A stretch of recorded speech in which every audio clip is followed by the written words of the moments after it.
7 genuine signs of manipulation you can't fake. You think you can spot a manipulator? Think again.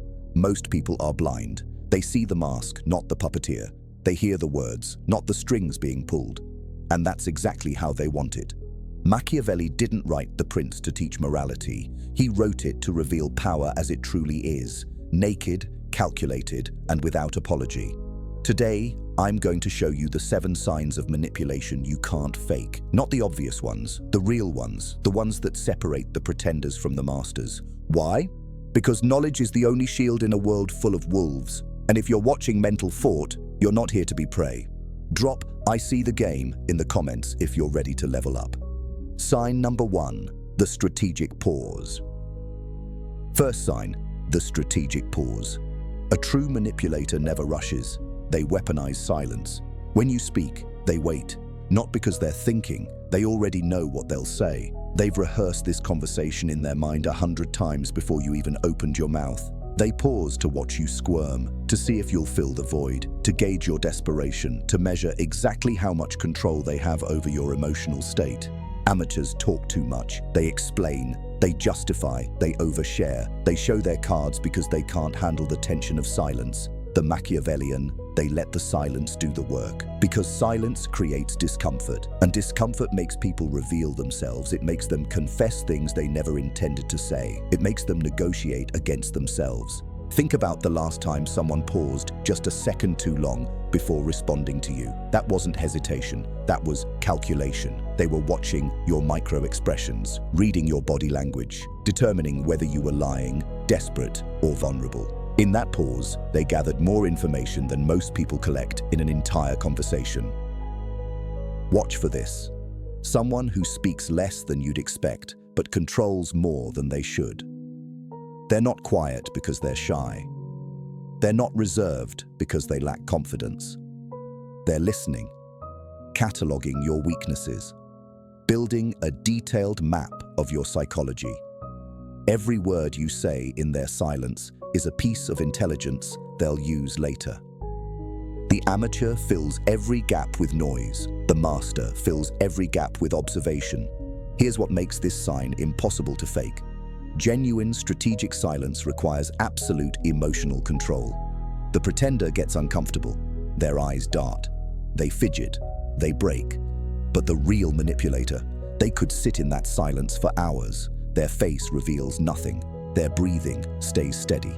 They're completely comfortable because they know something you don't. Whoever speaks first in a negotiation usually loses. You want power? Learn to sit in the silence. Let others talk themselves into corners while you observe from the shadows.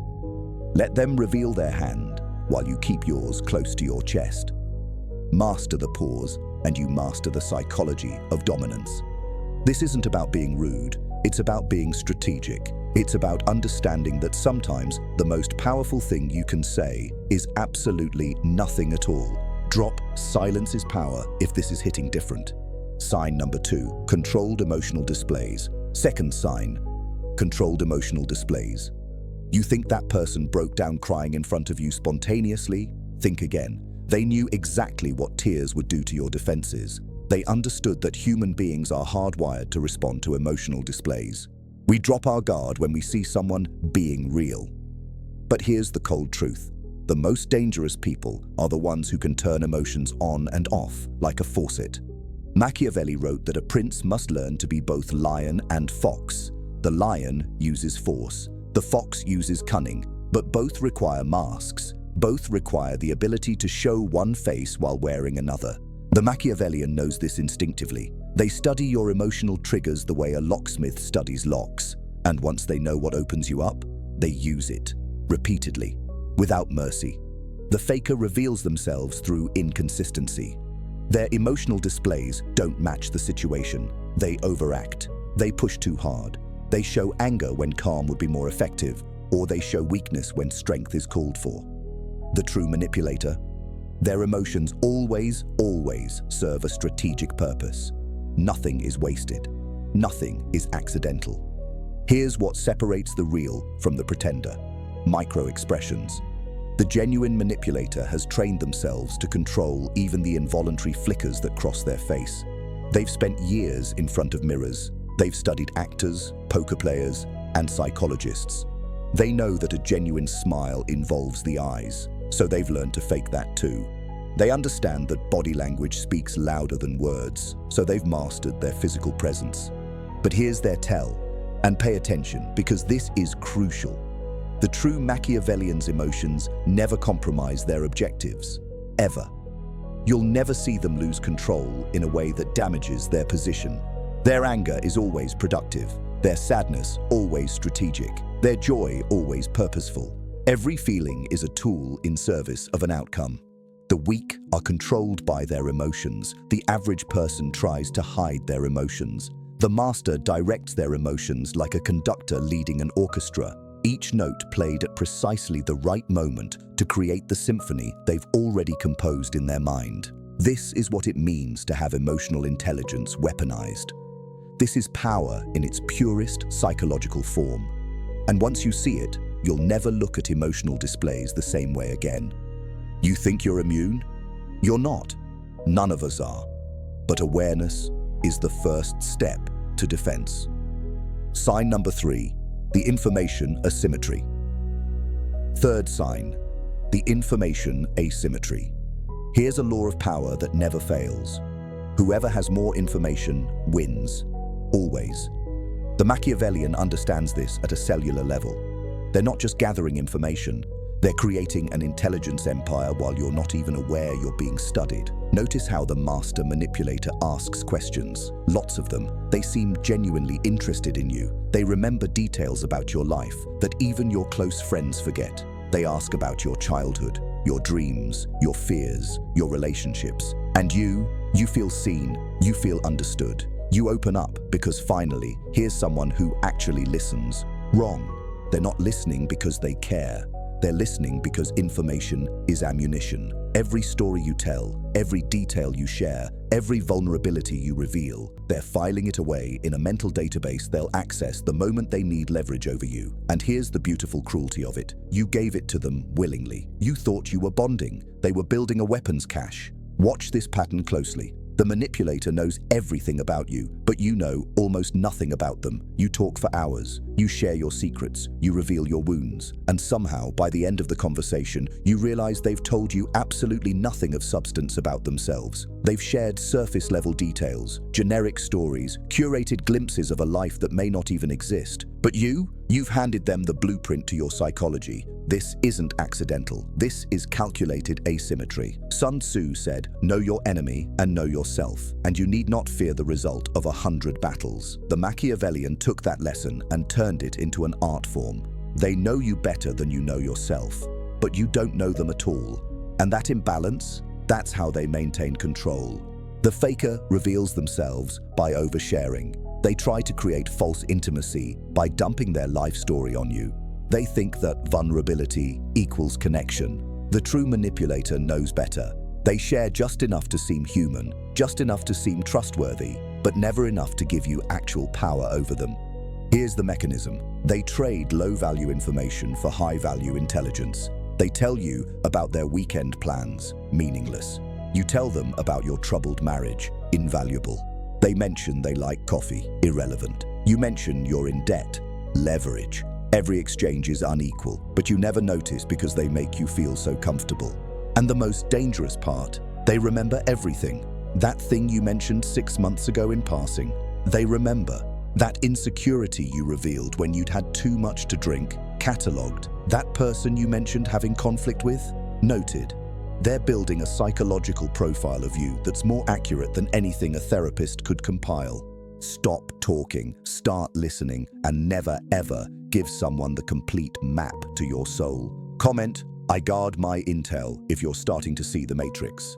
Claude is AI and can make mistakes. Please double-check responses. Sign number 4, strategic generosity. Fourth sign, strategic generosity.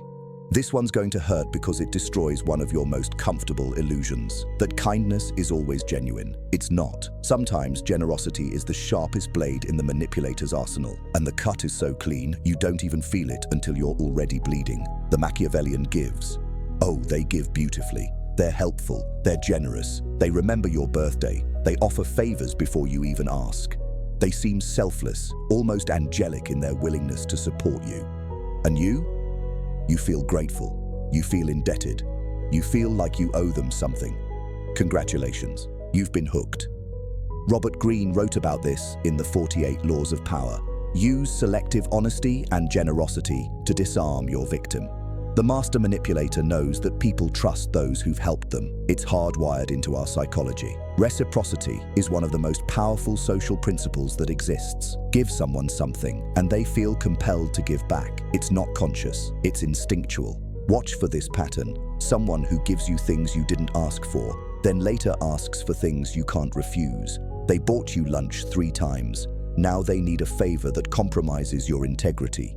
They helped you move. Now they need you to lie for them. They were there for you emotionally. Now they need you to sacrifice something important. The gift was never free. It was a down payment on your compliance. The faker gives impulsively and expects immediate returns. They're obvious. They help you today and ask for repayment tomorrow. Their generosity has a visible price tag. The true Machiavellian, they're patient. They might give for months or even years before they collect. And when they do collect, the price is always higher than the gift was worth. But by then, you're so deeply obligated that refusing feels like betrayal. Here's what makes this impossible to fake. Genuine strategic generosity requires emotional discipline and long-term thinking. The pretender can't maintain it. They get impatient. They reveal their hand too early. They give once and expect loyalty forever.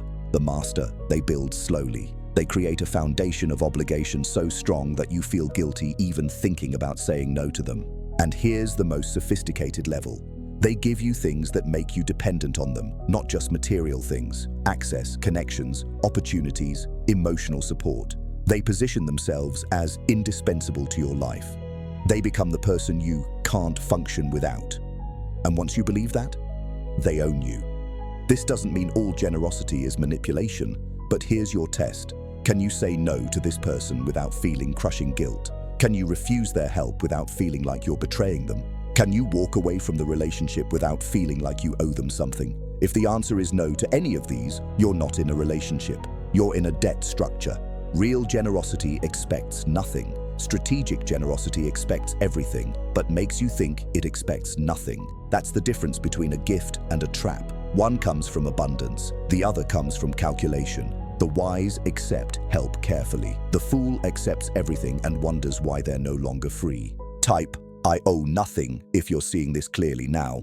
Sign number 5, the narrative architect. 5th sign, the narrative architect. This is where we separate the amateurs from the artists.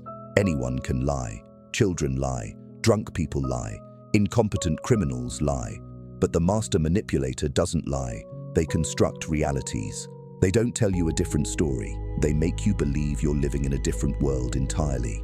Machiavelli understood that perception is reality, not truth, not facts. Perception. The Machiavellian doesn't argue with your version of events. That's what weak people do. They don't defend themselves when accused.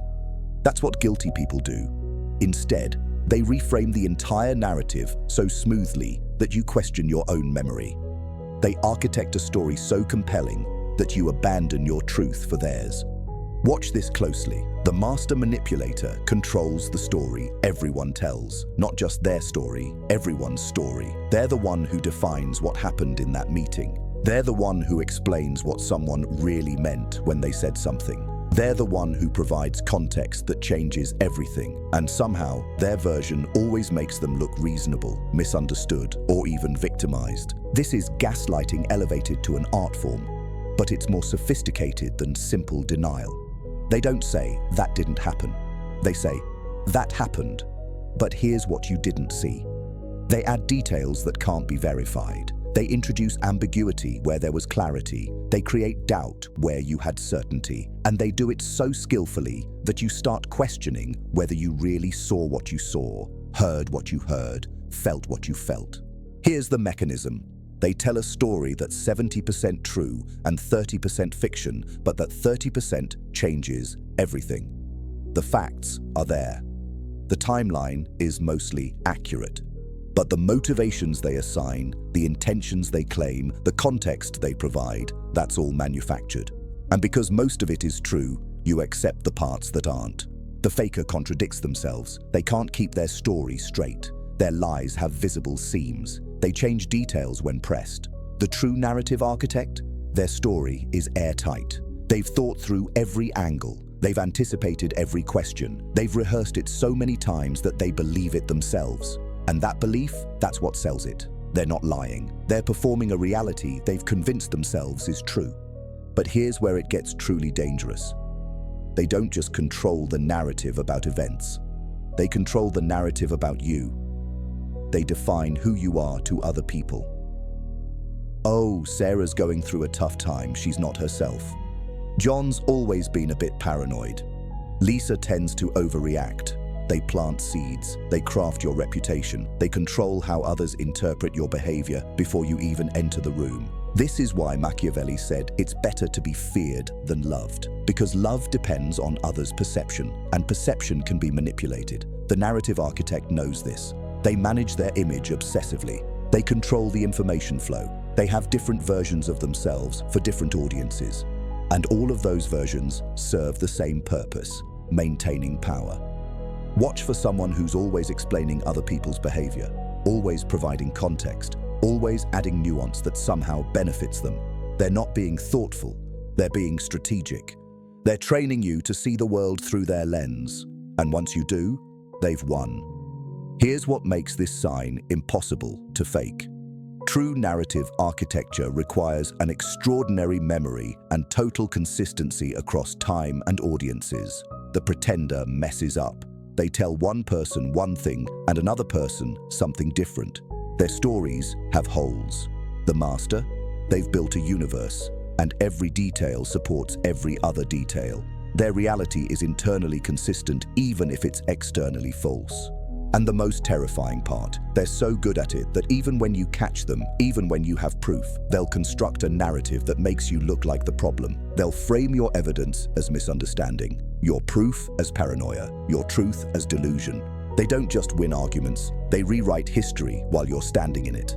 They make you doubt your own mind, and that's the ultimate power, making you trust their reality more than you trust yourself. Stop accepting people's narratives at face value. Question everything. Trust your instincts. Your gut knows when something doesn't add up, even if you can't articulate why. Claude is AI and can make mistakes. Please double-check responses. Sign number 6, selective visibility. Sixth sign, selective visibility. The ghost who's everywhere and nowhere. The person who seems completely transparent but remains utterly unknowable. This is the hallmark of true Machiavellian mastery, the ability to be publicly visible while staying privately invisible. Most people think manipulators hide in shadows. Wrong. The sophisticated operator is right in front of you. They're active on social media. They attend every meeting. They're visible, accessible, seemingly open.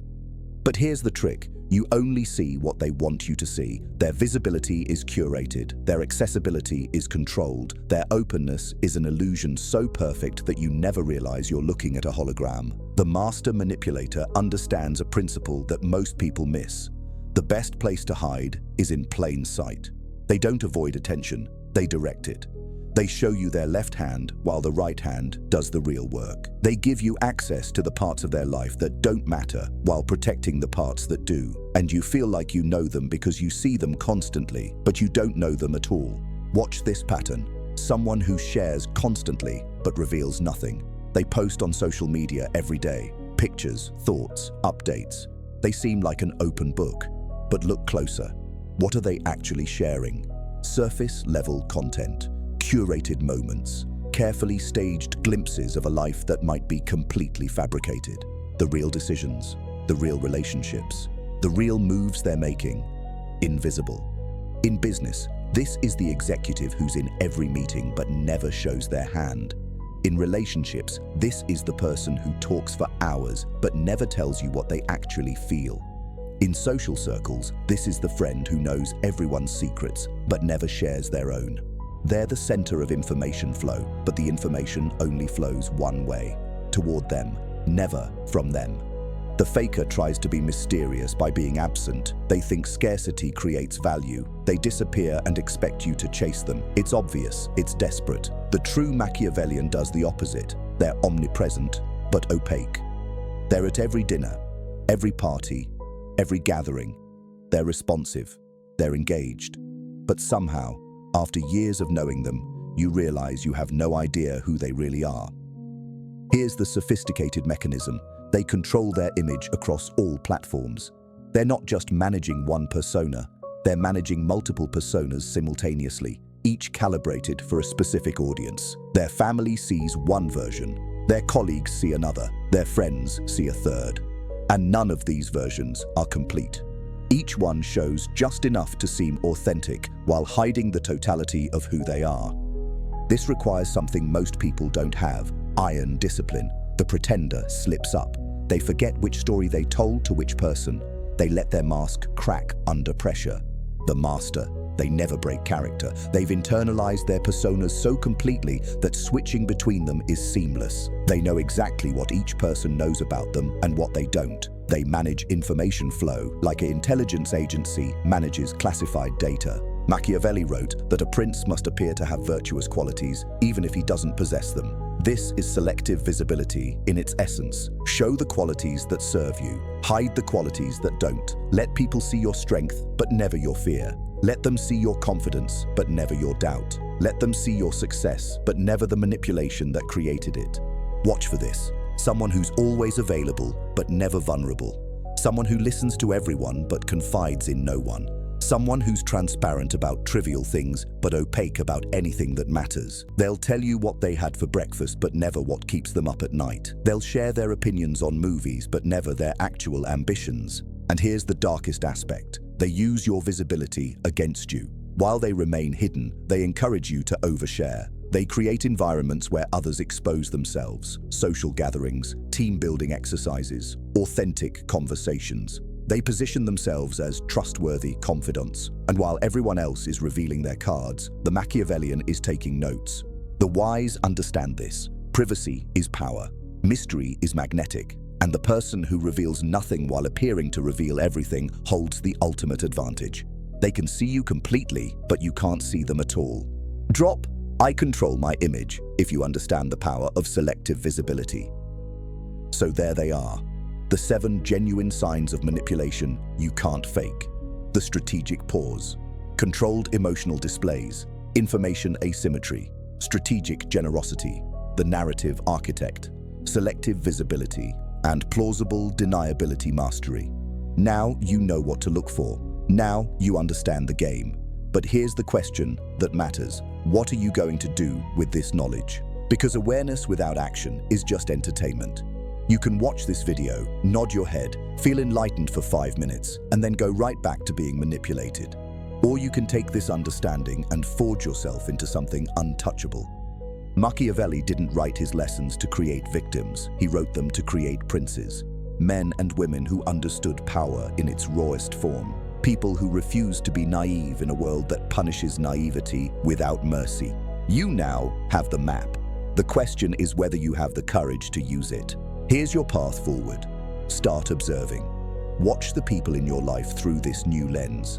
Notice the patterns. See the mechanisms. Don't be paranoid. Be aware. There's a difference. Paranoia makes you weak.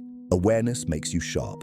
Protect your information, guard your vulnerabilities, control your emotional displays, build strategic silence into your communication, and above all, never, never give anyone complete access to your psychology. The world is not fair. It never has been. Power doesn't care about your feelings. It doesn't reward good intentions. It bows only to those who understand its language and speak it fluently. Mental thought exists to make you fluent, to transform you from someone who gets played into someone who sees the game before it begins. This isn't about becoming a manipulator, though understanding these principles will naturally make you more influential. This is about becoming untouchable, unmanipulatable, sovereign over your own mind and life. Comment, "I am untouchable," if this knowledge has changed how you see the world.